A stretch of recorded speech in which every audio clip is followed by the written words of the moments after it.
The Honorable Ko. Thank you, Madam Chair.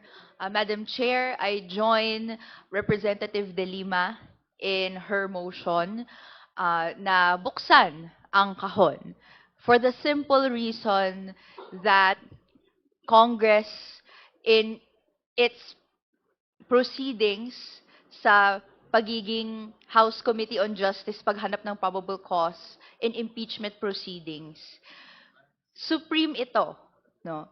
May supremacy siya over statutes such as the tax code which provide limitations kung paano ipoproseso yung information such as tax returns.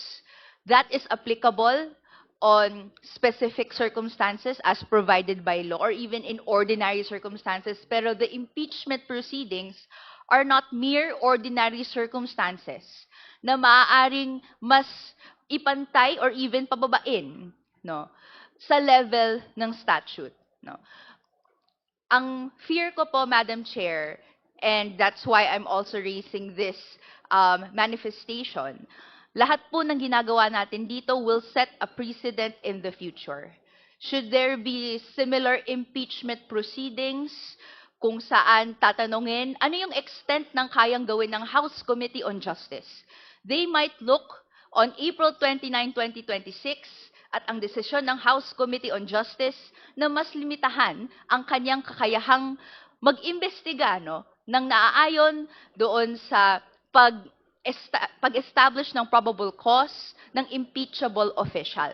They might look at this and say, o dito, out of caution na hindi makasuhan, etc., they decided conservatively. And if continuously in history, we will decide conservatively, mas lilimitahan at mas lilimitahan yung kapangyarihan ng, hindi lang po ng House Committee on Justice, pero ang pagtingin ko and ang pag-appreciate ko din, this branch of power, the legislature. So, this manifestation is in support, no, of the balance of powers na dapat na e-exercise ng legislature na naaayon sa konstitusyon, na hindi po dapat natin itinatali yung ating mga kamay para hindi magawa yung dapat naman pong nakalagay sa highest law of the land, kaya nating gawin. That is all, Madam Chair.